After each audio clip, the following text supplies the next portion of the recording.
Friends, வாங்க இன்னைக்கான recipe பொன்னாங்கண்ணி கீரை பருப்பு பொரியல் பார்க்கலாம். இதுக்கு நான் கடாய் வச்சு கடாயில் ஒரு 2 டேபிள் ஸ்பூன் கடலை எண்ணெய் விட்டுக்கிறேன். கீரைக்கு நிறைய எண்ணெய்லாம் தேவைப்படாது. ஸோ நம்ம வெங்காயம் வதக்கணும், அந்த அளவுக்கு எண்ணெய் இருந்தால் போதும்.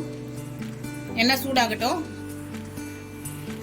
எண்ணெய் சூடாயிடுச்சு. இப்போ நம்ம இதில் 1/2 டீஸ்பூன் கடுகு போட்டுக்கலாம். ஜீரகம் பிடிக்குன்றவங்க 1/2 ஸ்பூன் ஜீரகம் போட்டுக்கோங்க.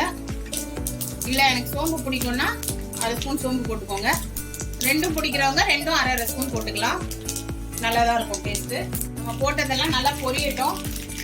இந்த டைமில் நம்ம 2 காஞ்ச மிளகாய் இதையும் 2ஆக கிள்ளி இதில் சேர்த்துக்கலாம். இப்போ நிறைய பேர் என்ன பண்ணுவாங்க, தாளிப்புக்கு அப்புறம் இந்த மாதிரி டிஷ்ஷுக்கெல்லாம் காஞ்ச மிளகாய் போடுவாங்க. ஆனால் சாப்பிடும் போது அதை வந்து எடுத்து கீழே போட்டுருவாங்க. அதுக்கு நம்ம காஞ்ச மிளகாய் போடாமையே சமைக்கலாம். காஞ்ச மிளகாவது சேவ் ஆகும், வேஸ்ட் ஆகாம. ஸோ எல்லாத்துக்கும் சொல்ல வரேன்னா, டிஷ்ஷில் ஒரு பொருள் போட்டோம்னா எல்லாத்தையுமே சாப்பிட்றது நமக்கு உடம்புக்கும் நல்லது, டிஷ்ஷும் வேஸ்ட் ஆகாது. ஸோ காஞ்ச மிளகாய் நல்லா பொரிஞ்ச அப்புறம் நான் ஒரு பெரிய வெங்காயம் அதை வந்து நல்லா பொடி பொடியாக கட் பண்ணி வச்சுருக்கேன். அதையும் இதோட சேர்த்துக்கலாம். இதை நல்லா எண்ணெயோட மிக்ஸ் பண்ணி விடலாம். வெங்காயம் வந்து அரை பதம் நல்லா வேகணும். அதாவது கலர் மாதிரி இந்த கண்ணாடி பதம் வரும் இல்லையா, அந்த அளவுக்கு நல்லா ஃப்ரை ஆகட்டும். ஸோ இதில் நான் என்ன பண்ணி வச்சுட்டேன் பார்த்தீங்கன்னா, பருப்பு இருக்குல்ல, அதை வந்து ஒரு 1/2 மணி நேரம் நல்லா ஒரு 2-3 வாட்டி கழுவிட்டு ஊற வச்சுட்டேன். 1/2 மணி நேரம் கழிச்சு நீங்கள் ப்ரெஷர் குக்கரில் ஒரு 5 விசில் விட்டாலும் விடலாம். இல்லைனா நீங்கள் வந்து கடாயில் போட்டு பாத்திரத்தில் போட்டு வேக வச்சாலும் சரி, வேக வைக்கலாம். வேக வச்சுருக்கேன்.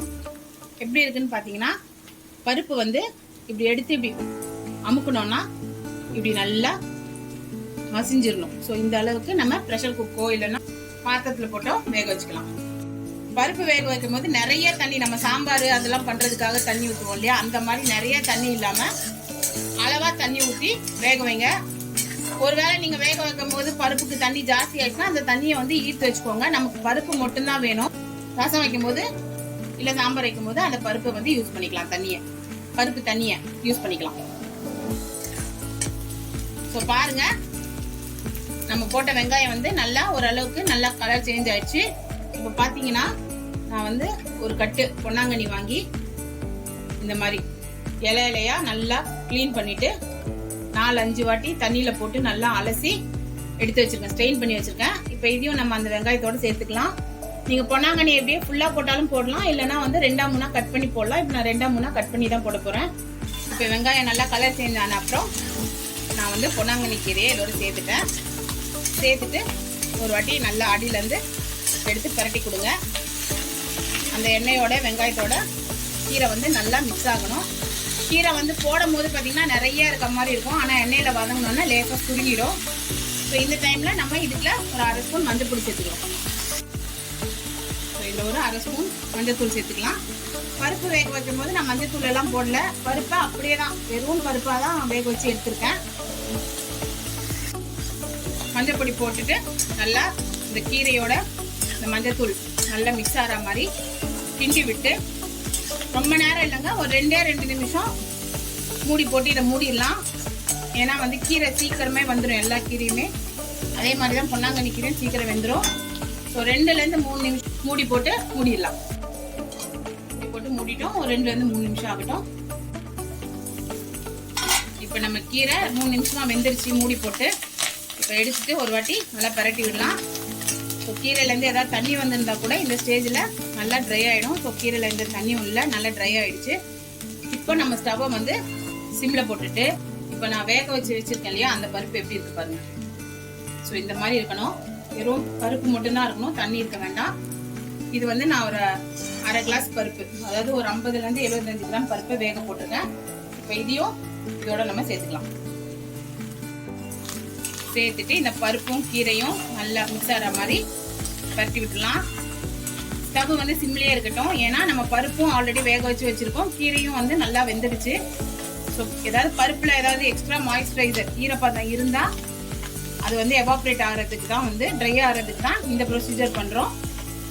ஸோ பார்த்தீங்கன்னா நல்லா கிண்டி விட்டு சும்மா ஒரு 2 நிமிஷம் ரெண்டு கூட வேணாம், 1லேருந்து 2 நிமிஷம் மூடி போட்டு இதை வந்து வேக விட்டுடலாம். ஸோ அந்த 2 நிமிஷத்துக்குள்ள ஒரு 2 பீஸ் தேங்காய் அதை வந்து நான் மிக்சியில நல்லா அரைச்சி வச்சிருக்கேன். தண்ணியெல்லாம் ஊத்தாம நல்லா பொடி பொடியா அரைச்சி வச்சிருக்கேன். அரைச்சி வச்சுக்கலாம். இப்போ ஒரு 2 நிமிஷம் ஆயிடுச்சு. நம்ம மூடி ஓபன் பண்ணலாம். மூடி ஓபன் பண்ணிட்டு நல்லா கிண்டி விடலாம். இன்னும் நம்ம இந்த டிஷ்ஷுக்கான உப்பு போடலை. ஏன்னா கீரையும் வந்து ஃபர்ஸ்ட் போடும் போது குவான்டிட்டி நிறைய இருக்க மாதிரி இருக்கும். நம்ம அந்த குவான்டிட்டிக்கான உப்பு நிறைய போட்டுட்டோம்னா கீரை வந்து வேஸ்ட் ஆகிடும், சாப்பிட முடியாது. ஸோ இப்போ பருப்பும் போட்டிருக்கோம். இப்போ ரெண்டும் பருப்பும் கீரையும் நல்லா மிக்ஸ் ஆயிடுச்சு. இப்போ இந்த ஸ்டேஜில் நம்மளுக்கு தேவையான உப்பு, இதுக்கு வந்து மோஸ்ட்லி கல் உப்பு போட வேணாம், நம்மளோட சால்ட்டே போட்டுக்கலாம். உங்களுக்கு எவ்வளோ உப்பு வேணுமோ அந்த அளவுக்கு லேசாக போட்டுக்கோங்க. ஏன்னா கீரைக்கு வந்து நிறைய உப்பு தேவைப்படாது. ஸோ லைட்டாக இருந்தாலே நல்லா தான் இருக்கும். ஸோ உங்களுக்கு எவ்வளோ உப்பு வேணுமோ அந்த அளவுக்கு நல்லா உப்பு போட்டு ஸ்டவ்வை சிம்மில் வச்சு நம்ம போட்ட உப்பு வந்து எல்லா பக்கமும் போகிற மாதிரி, ஏன்னா அங்கங்கே திட்டா நின்றுட்டா சாப்பிடும்போது நல்லா இருக்காது இல்லையா? அதனால் கீரையும் பருப்பையும் அந்த உப்பு 3த்தையும் நல்லா மிக்ஸ் பண்ணுங்க. சைடில் வந்து ஏதாவது லேசாக பருப்பு போட்டிருக்கனால, வேக வச்ச பருப்பு போட்டிருக்கனால பிடிக்கிற மாதிரி இருக்கும் லைட்டாக.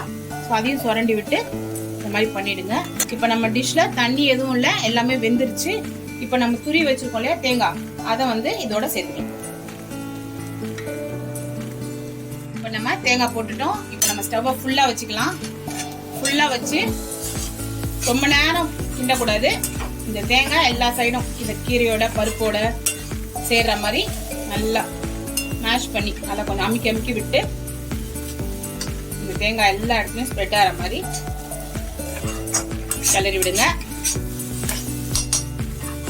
அவ்வளவுதான், நம்மளோட சூப்பரான டேஸ்டியான ஹெல்தியான ஈஸியான, நம்ம கீரையும் கொடுத்த மாதிரி இருக்கும், அயனுக்கு புரோட்டீனுக்கான பருப்பும் கொடுத்த மாதிரி இருக்கும், அண்ட் உடம்புக்கு ரொம்ப நல்லதான தேங்காவும் கொடுத்த மாதிரி இருக்கும். ஸோ ஒரே டிஷ்ல இது எல்லாமே வந்துடும். இதை வந்து பசங்களுக்கு நீங்க இது சாதம் போட்டு ஒரு ஸ்பூன் சூடா நெய் ஊற்றி இதையே அப்படியே பெரட்டி சாப்பாடு கூட ஊட்டலாம். பசங்க நல்லா விரும்பி சாப்பிடுவாங்க அண்ட் ஹெல்தி ஆல்சோ. ஸோ இந்த டிஷ்ஷை உங்க வீட்டில் ட்ரை பண்ணி பாருங்க, எப்படி இருக்குன்னு எனக்கு கமெண்ட் பண்ணுங்க. ஆசா பணமா கீழே ஒரு லைக் பட்டன் இருக்கும், அதை டக்குன்னு ப்ரெஸ் பண்ணி விடுங்க. இந்த டிஷ் பிடிச்சிருக்கு அப்படின்னா உங்க ஃப்ரெண்ட்ஸோட ஷேர் பண்ணுங்க, கமெண்ட் பண்ணுங்க. என்னோட சேனலை ப்ளீஸ் சப்ஸ்கிரைப் பண்ணுங்க. ஸோ நெக்ஸ்ட் வீடியோவில் மீட் பண்ணலாம்.